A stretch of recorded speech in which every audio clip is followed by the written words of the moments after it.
सर्वात प्रथम मला फार मोठं केलंय तुम्ही हे सगळं बोलून, तर तसं काही नाहीये. फक्त अनफॉर्च्युनेटली म्हणजे मी काल पण 2-3 कार्यक्रमांना गेले तर ते वुमन्स डेच्या भोवती आपल्याला अक्षरशः डोक्यावर घेऊन बसतात.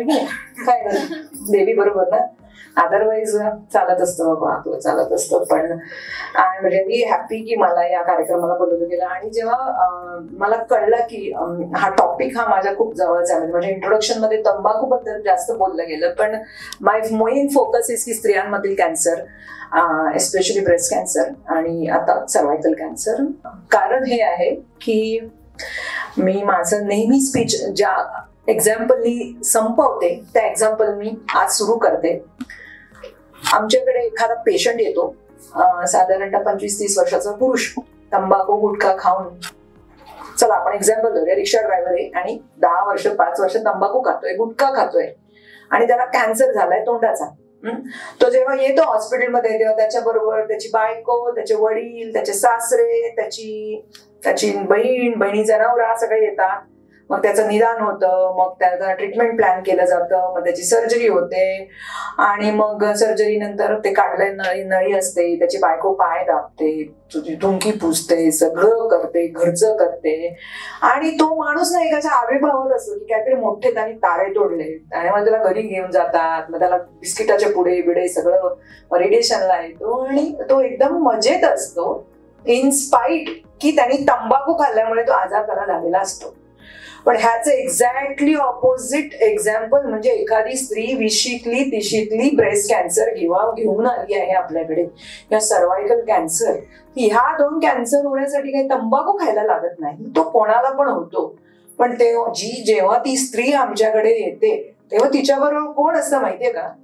खूप कमी वेळेला तिचा नवरा असतो, तिच्याबरोबर तिचे म्हातारे वडील येतात, तिची अतिशय आगाऊ नणंद येते आणि कोणीतरी घरचा पुरुष, तिसराच म्हणजे दीर बीर, जो निर्णय घेणारा व्यक्ती येतो. ती पेशंट जेव्हा आमच्याकडे येते कॅन्सर घेऊन, तर मला कॅन्सर झालाय हा स्ट्रेस सगळ्यात शेवटी असतो. सगळ्यात वरची कुठले स्ट्रेस असतात?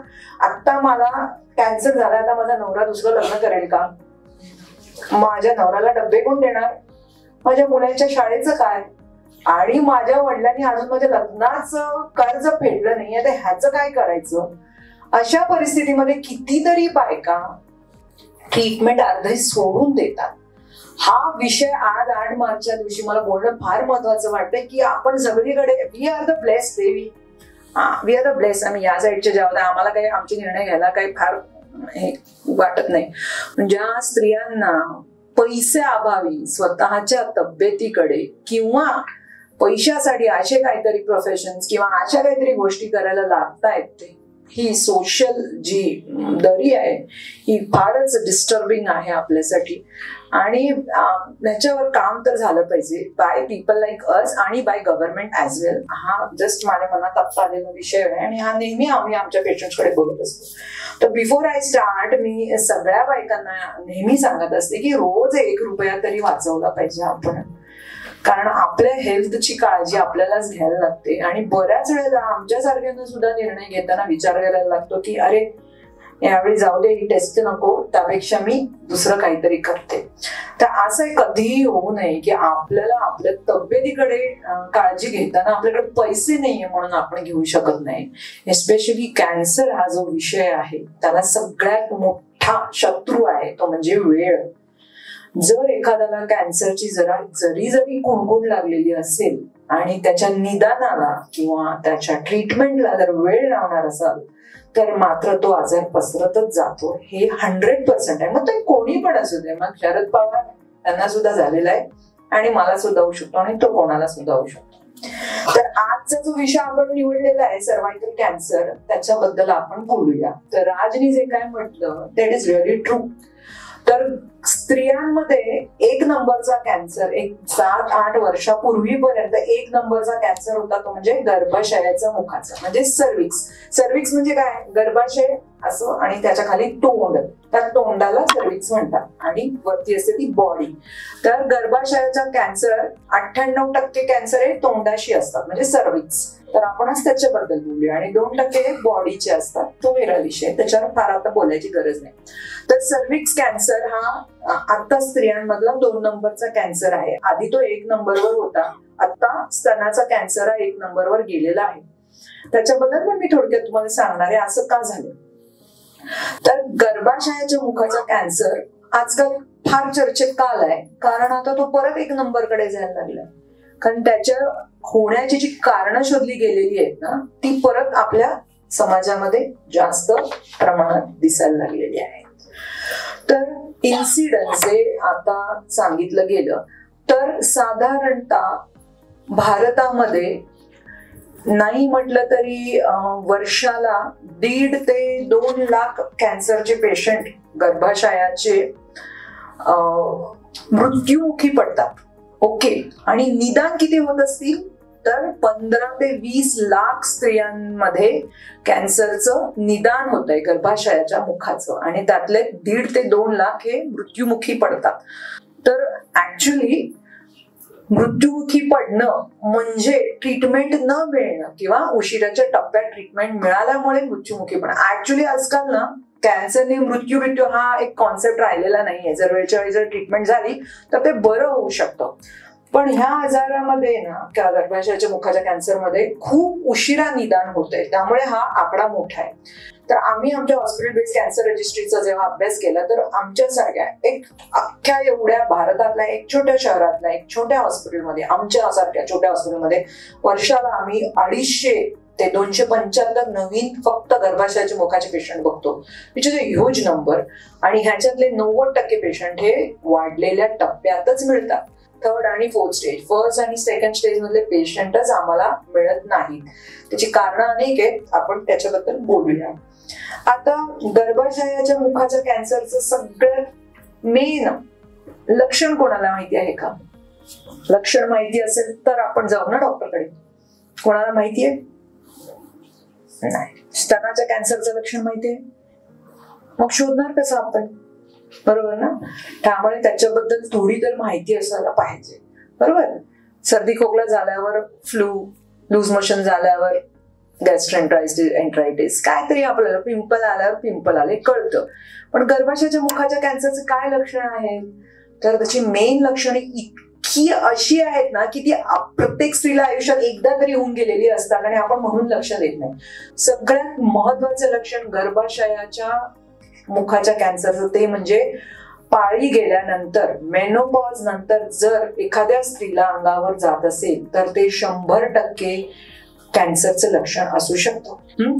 एखाद्या स्त्रीचं जेव्हा पाळी संपते तेव्हा तिची जनेंद्रिय म्हणजे तिच्या ओव्हरीज, तिचे जे फिमेल ऑर्गन्स असतात त्याचं काम संपतं, त्याच्यामुळेच पाळी जाते. तर त्याच्यानंतर अंगावर जाणं याचा अर्थ काय की काहीतरी जखम आहे म्हणून ब्लिडिंग होते. तर एखाद्याच्या स्त्री म्हणजे 40 नंतर 50 नंतर जर एखाद्याची पाळी गेली रजोनिवृत्त तर त्याच्यानंतर अंगावर जाणं हे 100% गर्भाशयाच्या मुखाच्या कॅन्सरचं लक्षण आहे. आता हे झालं तो एज ग्रुप. त्याच्या आधीचा एज ग्रुप म्हणजे आपल्या सारख्या स्त्रियांना ज्यांना पाळी येत असतात तर त्यांची काय लक्षणं आहेत? तर सगळ्यात महत्वाचे लक्षण म्हणजे शारीरिक संबंध ठेवल्यानंतर जर अंगावर जात असेल ह्याचा अर्थ आहे की तिकडं जखम आहे कुठली तरी आणि त्याला इजा होते आहे शारीरिक संबंध ठेवल्यामुळे. तर तसं जर असेल तर प्लीज आपल्याला त्याची तपासणी करून घेणं गरजेचं आहे. तिसरं लक्षण काय आहे तर 2 पाळींच्या मध्ये जर अंगावर जात असेल. हे बघा कॅन्सर आहे म्हणजे काय तर त्या गर्भाशयाच्या मुखाला जखम आहे, तर कुठल्या तरी गोष्टीमुळे तिथे जेव्हा इजा होऊन ब्लिडिंग होत असेल तर ते कॅन्सर असू शकतो. त्यामुळे शारीरिक संबंधानंतर अंगावर जाणं, 2 पाळींच्या मध्ये अंगावर जाणं किंवा अतिशय जास्त पांढरं जाणं, बऱ्याच वेळा ते फंगल इन्फेक्शन असतं पण ते जातच आहे, थांबतच नाहीये, तर हे सगळी लक्षणं असू शकतात. आणखीन एक लक्षण आहे की ते वाढलेल्या टप्प्यामध्ये जेव्हा इकडे तिकडे पसरतं तर बाकी सगळे लक्षणं येऊ शकतात. पोटात दुखणं, संडासला त्रास होणं, लघवीला त्रास होणं, सगळे वाढलेल्या टप्प्यांची लक्षणं आहेत. तर ही सगळ्यात महत्वाची लक्षणं आहेत. पाळी गेल्यानंतर अंगावर जाणं, शारीरिक संबंधानंतर अंगावर जाणं, 2 पाळ्यांच्या मध्ये अंगावर जाणं, अतिशय जास्त प्रमाणात पांढरं जाणं, लाल जाणं, हे जर असेल तर कॅन्सर असण्याची शक्यता आहे आणि डॉक्टरकडनं आपल्याला तपासणी करून घ्यायला पाहिजे. आपण काय करतो बऱ्याच वेळेला जातो आणि ते गोळ्या घेतो 3 महिन्याच्या ओसी पिल्स, पाळी पुढे जाण्यासाठी, मागे जाण्यासाठी. म्हणून ते अंगावर 6 महिने 12 महिने हे सगळं जात राहतं आणि पेशंट आमच्याकडे येतात 3ऱ्या आणि 4थ्या टप्प्यात. तर असं कृपया करू नये. Abnormal bleeding has to be investigated. डॉक्टरकडनं त्याची तपासणी करून घ्यायला पाहिजे. आता ही झाली लक्षणं. आता ह्या विषयावर एवढं चर्चा का व्हायला लागली आहे? कारण ह्या कॅन्सर होण्यामागचं जो कारण शोधली गेलेली आहे त्यातलं सगळ्यात महत्वाचं कारण आहे ते म्हणजे ह्यूमन पॅपिलोमा व्हायरस. तर मी सर्वात पहिलं तुम्हाला सांगते की कॅन्सर काय असतं. कोविड कशामुळे झालं? व्हायरसमुळे झालं. सगळ्यांना माहिती आहे ना, कोविड व्हायरस होता. फ्लू कशामुळे होतो? व्हायरसमुळे होतो. लूज मोशन्स कशामुळे होतं? बॅक्टेरियामुळे होतं. तर शरीरामधले 99% आजार हे कुठल्या तरी जंतूंमुळे होतात. ते जंतू आपल्याकडे येतात आणि आपल्याला इन्फेक्शन होतं. मग आपण त्या जंतूवर औषध घेतो. म्हणजे काय घेतो? अँटीबायोटिक घेतो, सर्दीचे औषध घेतो. ते जंतू मरतात आणि मग आपण बरे होतो. कॅन्सर हा वेगळा आजार आहे. कॅन्सर हा कुठल्याच जंतूंमुळे होत नाही. कॅन्सर हा शरीरातल्या पेशींमध्ये झालेल्या बदलांमुळे हा आजार होतो. शरीरातल्या पेशी ना मरत असतात थोड्या थोड्या दिवसांनी आणि जेव्हा ते मरतात तेव्हा नवीन तयार होतात. 1चे 2, 2चे 4, 4चे 8 अशी एक लय असते ती तयार व्हायची. जेव्हा ही लय तुटते 1चे 15, 15चे 100 असे जेव्हा होतात ना तेव्हा तो जो गठ्ठा तयार होतो पेशींचा त्याला कॅन्सर म्हणतात. आणि या पेशी ना नॉर्मल पेशीपेक्षा वेगळ्या असतात. त्या हळूहळू पेशी वाढत मरत नसतात, त्या एकदम वेगाने वाढतात. आणि सगळ्यात वाईट गोष्ट या पेशींचं काय आहे की ते एका जागी राहत नाही, त्या पसरतात. एक थोड्या दिवसांनी ना त्यांना जर काही ट्रीटमेंट नाही मिळाली तर ते पसरतात. म्हणून कॅन्सर आपण म्हणतो ना 2ऱ्या टप्प्यात इकडे गेलाय, 3ऱ्या टप्प्यात ते. आपण कोविड आपण ह्याच्याबद्दल कधी म्हणतो का की न्यूमोनिया फुफ्फुसातनं मेंदूत गेलाय? असं कधी म्हणत नाही ना, कारण तो फुफ्फुसापुरताच असतो. कारण तो जंतू फुफ्फुसात जाऊन बसलेला असतो. पण कॅन्सरच्या ज्या पेशी असतात ना थोड्या दिवसात रक्त आणि लसिका वाहिनींमधनं सगळीकडे पसरतात. म्हणून आपण म्हणतो बघा शेवटच्या टप्प्यातला कॅन्सर आहे, मेंदूत गेलाय, फुफ्फुसात गेलाय. तर हा कॅन्सरचा स्पेशालिटी आहे. एक, ते जंतूमुळे होत नाही म्हणून त्याला ट्रीटमेंट देणं कठीण आहे, कारण जंतू सापडला आता जर औषध दिलं की मरणार. पण ह्या शरीरातल्या पेशींमधला फरक असतो, त्यामुळे किती पेशी मारणार ना. म्हणून त्याचा क्रक्स काय आहे?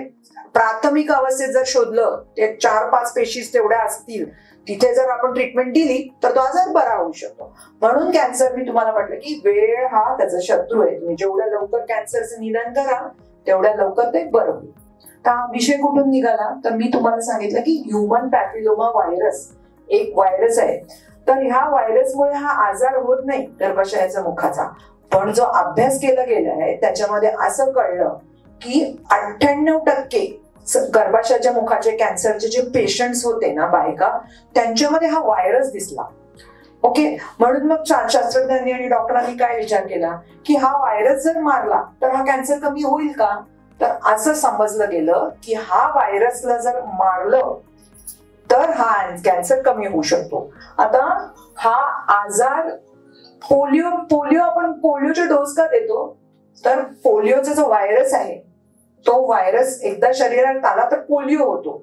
तर तो व्हायरस आपल्या शरीरामध्ये येऊन पोलिओ व्हायच्या आधीच त्याला मारण्यासाठी डोस दिला जातो. त्याला म्हणतात, काय म्हणतात त्याला? आपण पोलिओचे डोस देतो, वॅक्सिनेशन. म्हणून अभ्यास केला गेला आणि ह्यूमन पॅपिलोमा व्हायरसचं वॅक्सिन शोधलं गेलं. आणि हे वॅक्सिन जर आपण घेतलं तर गर्भाशयाचा कॅन्सर होण्याचे चान्सेस खूप कमी असतात. ओके, तर सर्वात महत्वाचं कारण is human papilloma virus infection. ज्यांना आहे त्यांना हा कॅन्सर होतो. दुसरं कारण काय आहे? तर मेन्स्ट्रू. तर हायजीन. आपल्या जे प्रायव्हेट पार्ट्स आहेत, जे आपले जनेंद्रिय आहेत, त्यांचं हायजीन हे अतिशय महत्वाचं आहे. हायजीन म्हणजे स्वच्छता. प्रत्येक स्त्रीने आपल्या प्रायव्हेट पार्ट्सची स्वच्छता ठेवणं अतिशय जास्त महत्वाचं आहे. कारण अस्वच्छतेमुळे ह्यूमन पॅपिलोमा व्हायरसचं इन्फेक्शन वाढतं. तिसरं महत्वाचं कारण आहे मिश्री आणि तंबाखू. तर प्रूव्ह केलेलं आहे की ज्या बायका मिश्री लावतात किंवा तंबाखू खातात त्यांच्यामध्ये सुद्धा गर्भाशयाच्या मुखाचा कॅन्सरचं प्रमाण जास्त दिसतं. आणि आपल्याकडे तर सगळ्याच बायका मिश्री लावतात, गावच्या बायका लावतात की नाही. ओके, चौथं आणि सगळ्यात महत्वाचं म्हणजे शारीरिक संबंध सुरू करण्याचं वय.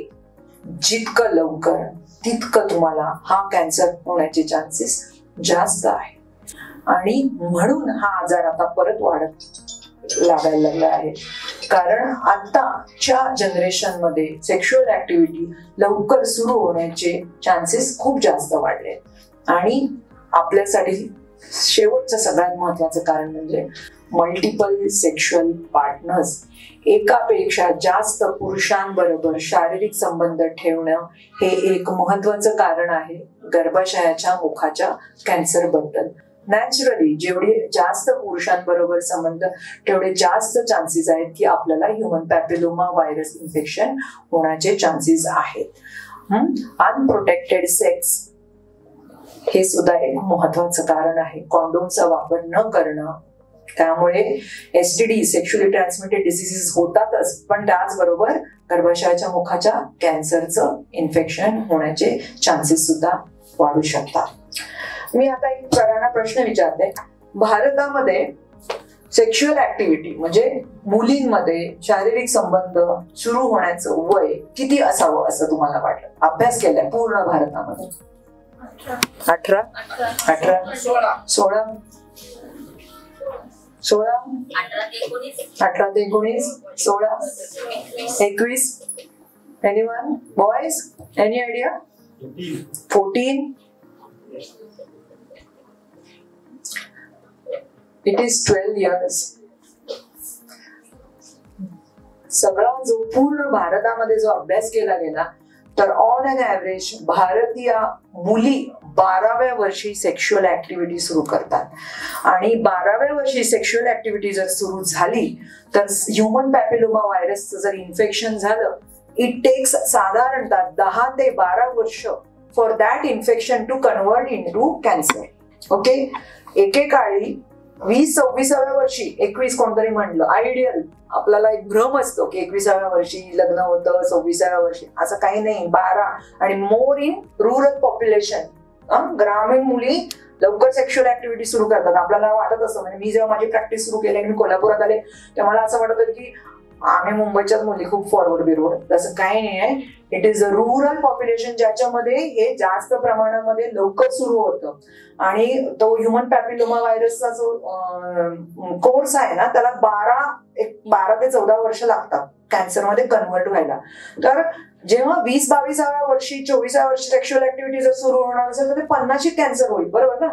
पण 12व्या वर्षी सुरू झाला तर तो कॅन्सर बघा ना तुम्हाला 24 आणि 26 आणि 30व्या वर्षी होईल, विच इज सो सॅड की इथे पुरुष तंबाखू खाऊन 30शी मध्ये कॅन्सर आणि स्त्रियांना सेक्शुअल ऍक्टिव्हिटी लवकर सुरू झाल्यामुळे 30शी मध्ये कॅन्सर. मग राहणार कोण? समाजाचा पायाच गेला ना तो 30शीतला. त्यामुळे खूप महत्वाचं आहे to be aware of all these things. आता टू बी अवेअर म्हणजे काय? तर ह्या सगळ्या गोष्टींकडे आपल्याला लक्ष दिलं पाहिजे. पण सगळ्यात महत्वाची गोष्ट काय आहे की हा जो ह्युमन पॅपिलोमा व्हायरस इन्फेक्शन आहे ना त्याच्यासाठी एक अतिशय मस्त गोष्ट झालेली आहे. तर एकच कॅन्सर आहे ज्याच्यावर लस शोधली गेली आहे. लस कशावर देऊ शकतो? कुठल्या तरी जंतूवर ना. लस कॅन्सरवर नाही आम्ही देऊ शकत. 2 लसी आहेत. एक हिपॅटायटिस, त्याच्या सुद्धा व्हायरस असतो पण त्याचं फार काय आपल्या भारतात एवढा विषय नाही. पण गर्भाशयाच्या मुखाचा कॅन्सर या ह्युमन पॅपिलोमा व्हायरस बरोबर असोसिएटेड आहे म्हणून त्याच्यावर लस शोधली गेलेली आहे आणि ती लस घेतल्यामुळे साधारणतः 80 ते 85% चान्सेस आहेत की हा कॅन्सर आपल्याला होणार नाही. म्हणून सर्व्हायकल कॅन्सरवर आता सगळीकडे जनजागृती करायला लागलेलो आहोत आम्ही, कारण ही वॅक्सिन सगळ्यांनी घ्यावी अशी आपल्याला वाटतं आणि त्यामुळे हा आजार जो आता खूपच वाढणार आहे तो ह्याच्यामुळे कंट्रोलमध्ये येऊ शकतो. आता का घेतली जात नाहीये वॅक्सिन? कारण ती मोफत नाहीये ना. पोलिओ मोफत आहे. दारात जर आपल्याकडे कोण पोलिओ द्यायला आला तर आपण घेतो, पण उद्या आम्ही तुम्हाला सांगितलं की पोलिओचा डोस देण्यासाठी 100 रुपये द्या तर कोणी घेईल का? अर्ध्या बायका पोलिओचे डोस आपल्या मुलांना देणार नाही. तर ही वॅक्सिन आता मोफत नाहीये म्हणून त्याच्याबद्दल बोललं पण जात नाही आणि कोणी घेत पण नाही. तर ते साधारणतः 200 प्रकारचे ह्युमन पॅपिलोमा व्हायरसेस आहेत, वेगवेगळे प्रकार आहेत. त्याच्यातले एक साधारणतः 30 हे फिमेल ऑर्गन्स आणि मेल रिप्रोडक्टिव्ह ऑर्गन्स यांना इन्फेक्ट करतात आणि त्याच्यातले 2 ते 4 प्रकार आहेत ज्याच्यामुळे कॅन्सर होतो, 16 आणि 18. तर ह्याच्यावर जे वॅक्सिन शोधले गेलेले आहेत गार्डासिल आणि सर्व्हॅरिक्स हे फॉरेन मध्ये डेव्हलप झालेले वॅक्सिन्स आहेत आणि ते जरा महाग आहेत. 2300 रुपयाला एक डोस आहे आणि साधारणतः 2 किंवा 3 डोस घ्यायला लागतात. तेवढं तर आपलं मंथली इन्कम असतं, ते कोण करणार ना? कारण आम्ही बघितलंय प्रिव्हेन्शनवर कोण पैसे खर्च करत नाही. आजार झाल्यावर बघूया, खर्च करूया, पण आजार न होण्यासाठी किती जण पैसे खर्च करतात? कोणीच नाही. आम्ही पण करणार का ना, तो विचार पण बऱ्याच वेळेला येत नाही. तर आता इंडियन वॅक्सिन आलेलं आहे, सर्व्हावॅक्स त्याचं नाव आहे. 2000 रुपयाला 2 असे त्याचे डोस आहेत. आणि सिरम इंडियाने ज्यांनी कोवॅक्सिन तयार केलं ना, कोविशिल्ड, ते कोविशिल्ड त्यांनी आता ते केलेलं आहे आणि ते 2000 रुपयाला मिळतात 2 डोस आणि ते आपल्याला घ्यायचे असतात. तर 0 आणि 1 हा त्याचे डोस 1 महिन्याच्या अंतरावर ते 2 डोस घ्यायचे असतात. कोणी घ्यायचे असतात? तर मी तुम्हाला त्याची स्टोरी सांगितली ना की ह्युमन पॅपिलोमा व्हायरस इन्फेक्शन व्हायच्या आधी तो डोस घेतला तर त्याचा उपयोग आहे. म्हणून इंडियन असोसिएशन ऑफ पीडियाट्रिक्स म्हणजे जे भारताची जी असोसिएशन आहे लहान मुलांची, त्यांनी जो डोसचा एज काढलाय तो आहे 9 ते 14. कारण आपण असं धरून चालूया की 14 पर्यंत मुलींचं सेक्शुअल ऍक्टिव्हिटी सुरू होत नाही. तर 9 ते 14 या वयोगटातल्या मुलींना हा डोस द्यायचा आहे. आता तो आम्ही एक्सटेंडेड म्हणतो 26 असं धरून की 26व्या वर्षी मुलींची लग्न होतात आणि तोपर्यंत त्यांनी सेक्शुअल ऍक्टिव्हिटी केलेली नसते. तर साधारणतः 9 ते 14 या वयोगटात हा डोस घ्यायचा आहे. आणि एक्सटेंडेड म्हणजे 26, 9 ते 26 या वयोगटामध्ये हे 2 डोस घ्यायचे आहेत. आणि ह्या इंजेक्शनमुळे नक्कीच या कॅन्सरच्या प्रमाणामध्ये खूपच घट येऊ शकते. आम्ही कॅन्सरचे डॉक्टर्स प्लस गायनेकोलॉजिस्ट आम्ही सरकारला खूप हे करतोय की तुम्ही ते फ्री करा किंवा 100 रुपयाला किंवा 200 रुपयाला. तर बघूया ह्या इलेक्शन नंतर झालं का नाही.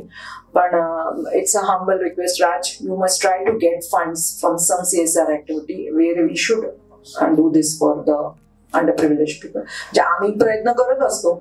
तर तुम्ही किंवा तुमच्या घरातल्या ज्या मुली आहेत, म्हणजे तुम्ही असं नाही, प्रत्येक स्त्रीने आणि त्यांच्याकडच्या मुलींनी 9 ते 14 या वयोगटामध्ये हे इंजेक्शन घ्यायलाच पाहिजे.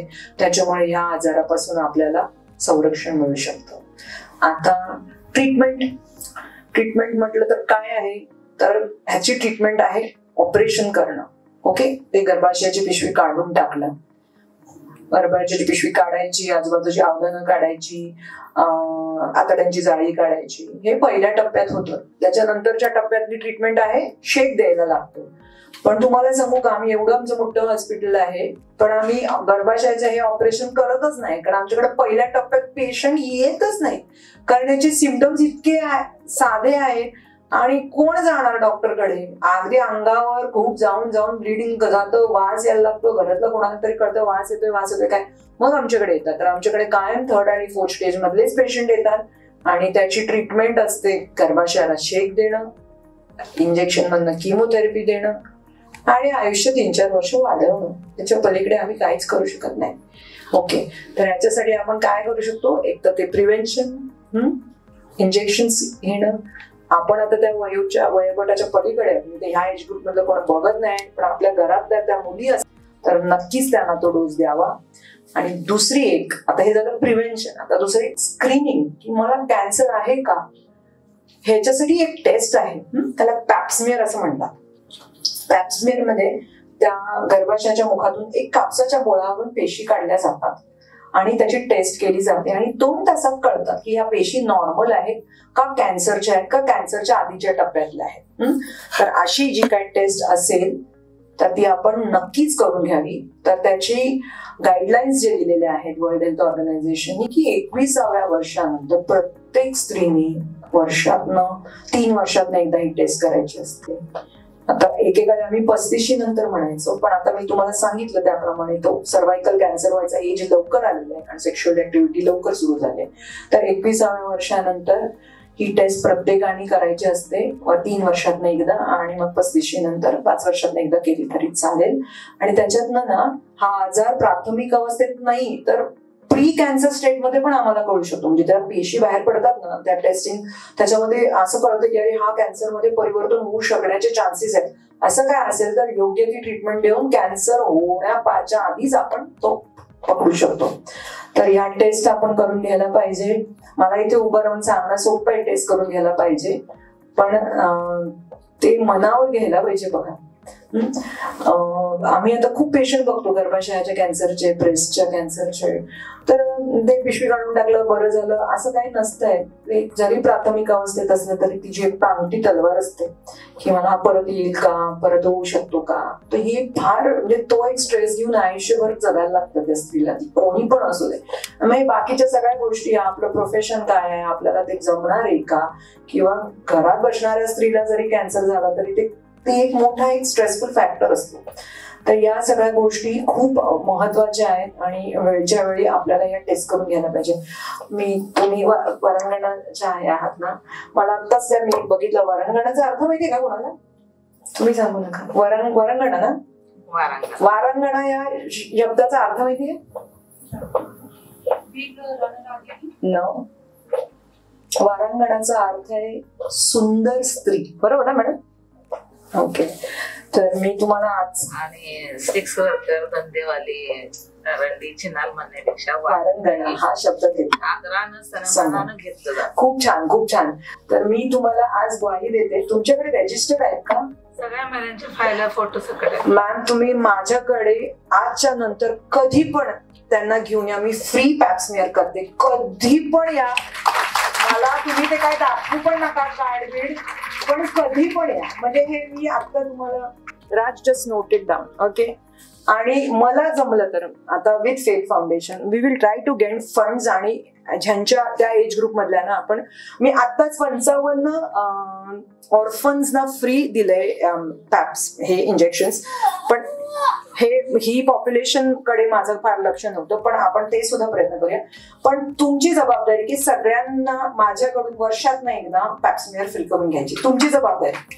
तुम्ही कधी पण या, आणि मी एक माझी सोशल वर्कर तुम्हाला जोडून देते.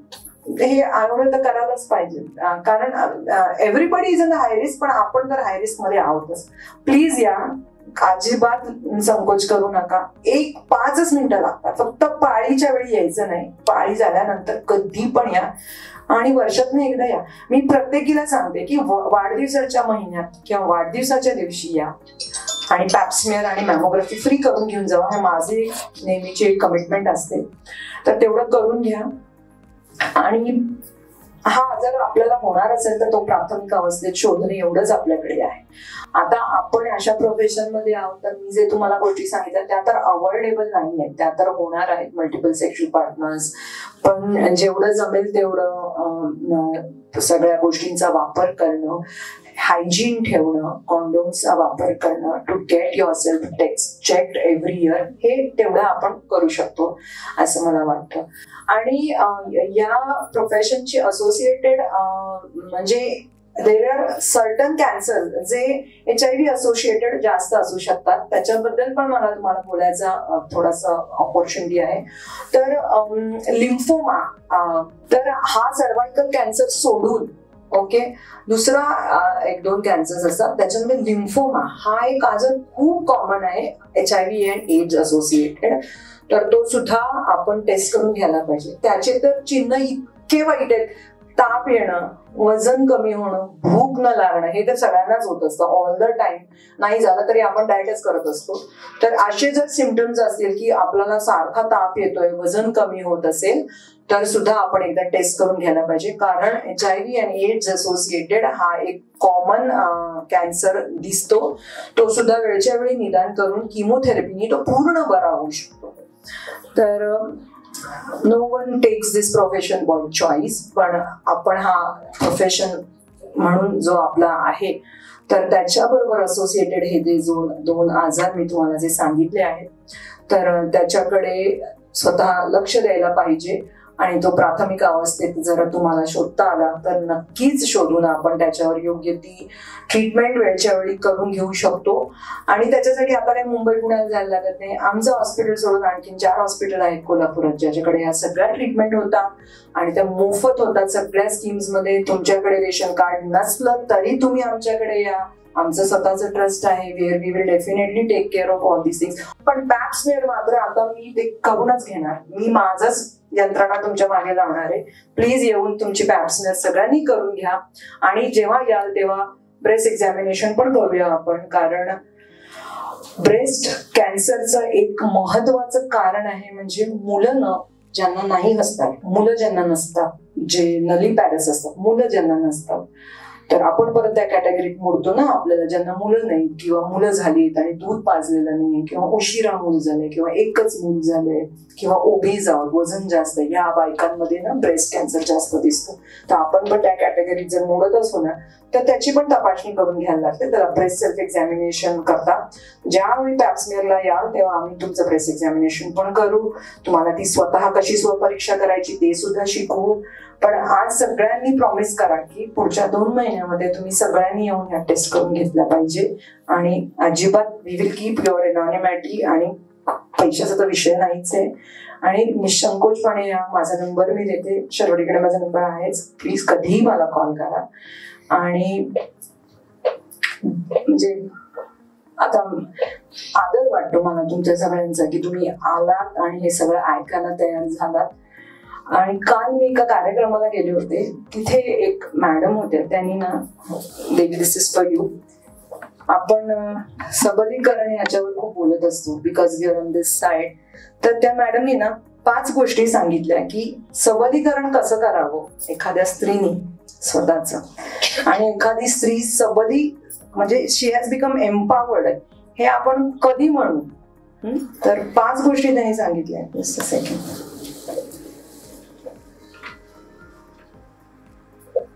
ओके. एखादी स्त्री म्हणजे मी डॉक्टर आहे म्हणजे मी सबल झालीये, माझ्यात बल आहे असं नाहीये. पहिलं वाक्य आहे त्यांनी सांगितलं की ज्या स्त्रीला स्वतःच्या सेल्फ वर्थ, मी महत्वाची आहे, हे जेव्हा वाटतं तेव्हा ती सबल झालेली आहे. दुसरं, तिला तिची चॉईस घ्यायची बुद्धी आहे की हे माझ्या समोर हे चॉईसेस आहे आणि ह्यातले हे चॉईस मी सिलेक्ट करते. मग ते काही पण चॉईस असू दे, तुमचं प्रोफेशन असू दे, तुमचं नाव असू दे, तुमचा नवरा असू दे, तुमचं बॉयफ्रेंड असू दे, मी कुठली साडी घालणार, ही चॉईस घ्यायची जेव्हा तुम्हाला इच्छा किंवा तुमच्या ती ताकद येते तेव्हा तुम्ही सबल होता. तिसरं, तुम्ही घेतलेला चॉईस पूर्ण करण्यासाठी तुमच्याकडे अपॉर्च्युनिटीज आणि रिसोर्सेस असतील तेव्हा, म्हणजे मला ही गोष्ट करायची आहे आणि ती करण्यासाठी मला जे काही लागणार आहे ते माझ्याकडे उपलब्ध आहे, हे जेव्हा होईल तेव्हा आपण खरं सबल होऊ. चौथं, आपल्या लाईफवर आपला कंट्रोल जेव्हा येतो, मी हे करणार, मी हे नाही करणार, हे मी ठरवणार. आणि 5वं, ते म्हणजे सोशल चेंज. आपण जे करतो म्हणजे समाजामध्ये जो बदल करण्यासाठी जे आपण प्रयत्न करत असतो, ते प्रयत्न करण्याची माझ्यात ताकद आहे हे जेव्हा त्या स्त्रीला वाटेल, ह्या 5 गोष्टी जेव्हा कुठल्या पण स्त्रीला वाटेल तेव्हा खरं सबलीकरण आहे असं म्हटलं जातं. आता ते प्रत्येक जण त्यांच्या पद्धतीने करत असतो. तर मला आज इथं थांबावंसं वाटतं हे सांगून की आपण जे काय करतोय ते अगदी कुठल्या पण अँगलने असू दे, whether I am a doctor, whether you are sex worker किंवा कुठलंही प्रोफेशन असू दे, ते आपण बाय चॉईस घेतलेलं असतो किंवा बाय फोर्स केलेलं असतो. पण ते त्याच्यामध्ये जी चिकाटी आणि ज्या आपण गोष्टी देत असतो तेच आपलं खरं स्त्रीत्व असतं. म्हणजे हे मला खरंच मनापासून वाटतं. आणि तुम्हाला सगळ्यांना मनापासून सलाम. आणि तुमच्या तब्येतीसाठी माझ्याकडून जे काही कमिटमेंट पाहिजे असेल मॅडम, तुम्ही निश्चिंत या. आणि आय एम शुअर आज मी तुला तर सोडणार नाही, we will have to do this. So आम्ही ते नक्की करू मॅडम. आणि कुठलेही काही आता प्रश्न असतील तुम्ही मला विचारू शकता. आणि आज अदरवाईज सुद्धा मॅडमकडून माझा नंबर घेऊन मला कधीही फोन करा. आणि हे सोडून सुद्धा कुठल्याही गोष्टीसाठी माझी जर मदत लागणार असेल तर आणते. काहीतरी प्रॉब्लेम झाल्यावर गर्भाशयाची पिशवी काढली जाते, पण जर काय येत नसेल आणि गर्भाशयाची पिशवी काढली असेल तर त्यांना कॅन्सरचा धोका थांबतो. हा, तर गर्भाशयाची पिशवी अशीच काढली. अशीच कशाला काढली? म्हणजे काहीतरी का दुसऱ्या कारणासाठी. हा, तर कसं असतं माहिती, मी तुम्हाला सांगितलं त्यामुळे गर्भाशयाच्या पिशवीचं तोंड ना त्याला सर्विक्स म्हणतात. तर गर्भाशयाची पिशवी जेव्हा काढली जाते ना तर कधी कधी रादर 60 ते 70% वेळेला ते तोंड तिथंच ठेवलं जातं. त्याला सब टोटल हिस्टेक्टमी म्हणतात. म्हणजे पूर्ण नाही काढलं जात, ते तेवढंच ठेवलं जातं आणि म्हणून तिथे कॅन्सर होऊ शकतो. असं म्हणजे पिशवी काढली मला कॅन्सर होणार नाही असं नसतं ते तिथे. कारण बऱ्याच महिलांकडून आले ना ते माझी पिशवी काढली मला काय होत नाही तसं नसतं. म्हणून विचारलं. नाही तसं नसतं. मला एकच प्रश्न आला की आपण वॅक्सिन म्हटलं ना 9 ते 14 किंवा 9 ते 26 मध्ये घेतलं जेव्हा सेक्शुअल आपण ऍक्टिव्हेटेड नसतो. सेक्शुअल ऍक्टिव्हेटेड असेल आणि जर कोण घेतलं तर चालेल. तर ते सेक्शुअल ऍक्टिव्हिटी सुरू झाल्यानंतर सुद्धा घेतलं तरी चालेल. त्याचे साईड इफेक्ट काहीच नाहीये. त्याच्याबद्दल बोलायचंच नाही. तर ते 45 इयर्स मध्ये कधी पण घेऊ शकता, पण मॅक्झिमम इफेक्ट हा before the sexual activity start. आणि ते इंजेक्शन दिलं जातं, जसं आपण टीटीचं इंजेक्शन घेतो तसं 2 डोस असतात. काहीही त्रास होत नाही, ताप काय म्हणजे दुखत सुद्धा नाही, आणि ते घ्यायलाच पाहिजे. आणि जरी सेक्शुअल ऍक्टिव्हिटी सुरू झाली असेल तरी पण घेतलं तरी त्याचे फायदे होतीलच, नुकसान तर नक्कीच होणार नाही. पण best result is before sexual activity started. आणि एज 45 आहे का? 45 पण त्यानंतर मग नाही घेतलं ते चालेल. मॅम आता सध्या सर्व काही हाय रेंज मध्ये आहे, तर होऊ दे नाही होऊ दे, तिची भीती असेल ती कमी करायची असेल तर म्हणजे पॅप्समियर करायचं प्रत्येक स्त्रीने. WHO स्त्रियांसाठी 2 टेस्ट सांगितलेले आहेत. एक सर्वायकल कॅन्सरसाठी पॅप्समियर आणि ब्रेस्ट कॅन्सरसाठी आधी मॅमोग्राफी सांगितली जात होते, पण आता आम्ही ब्रेस्ट सेल्फ एक्झामिनेशन स्तनाची स्वपरीक्षा शिकवतो. मुलींनी ब्रेस्ट डेव्हलपमेंट सुरू झाल्यापासून ते करायला सुरू करायचं. त्याच्यामध्ये स्वतः ब्रेस्ट इज अन ऑर्गन जी स्त्री स्वतः पहिलं बघते, नंतर मग maybe her husband or then she tell somebody. त्यामुळे स्तनामध्ये होणारे बदल तिलाच कळू शकतात. त्यामुळे ब्रेस्ट सेल्फ एक्झामिनेशन हा त्याच्यासाठी आणि स्त्रियांमध्ये पॅप्समियर. Thank you madam. आणि कोणाला काही तुम्हाला आणि पण काही विचारायचं असेल, मी डॉक्टर आहे, मी तुमच्या प्रश्नांची उत्तर देऊ शकते, आणि स्त्री आहे मी पण देऊ शकते. Ma'am thank you for beautiful guidance. Me actually तर आले होते वेगळ्या कारणासाठी, पण इथं येऊन मला कळालं की हा समाजाचा भाग मी आजपर्यंत कधी पाहिलाच नव्हता. मला खूप डाऊन फील होते की मी इकडे आज कधी इथं बघितलंच नाहीये हे. राज थँक्यू सो मच की माझा पॉइंट ऑफ व्ह्यू बदलला असतो. But it shouldn't end there. It should start from there. Yes त्यासाठी मी आज फर्स्ट स्टार्ट करते. तुम्ही आता जे म्हणालात की फंड्स आपल्याला काही मिळतात का, राज मी फर्स्ट असेल ती फंड्स द्यायला. तू कधी पण मला कॉन्टॅक्ट कर. I think we should have a drive for vaccination. पॅप्समियर तर आम्ही फ्री करू. This is my promise to you all. कधी पण या आणि पॅप्समियर फ्री करा. मग ते वॅक्सिन दिलं पाहिजे. It is very important. म्हणजे खरं सांगते मॅम माझा क्वेश्चन एक असा होता, मी काही दिवसापूर्वी ऐकलं होतं की ब्लड टेस्ट केल्यावर पण सुद्धा कॅन्सरच्या आपण डिटेक्ट करू शकतो. ते खरं आहे का? जेनेटिक टेस्टिंग येते, म्हणजे त्याच्यामध्ये तुमचं कॅन्सर होण्याचे चान्सेस कुठले आहेत ते 50,000 60,000चे टेस्ट आहे. त्याचे जनरल टेस्ट आहे.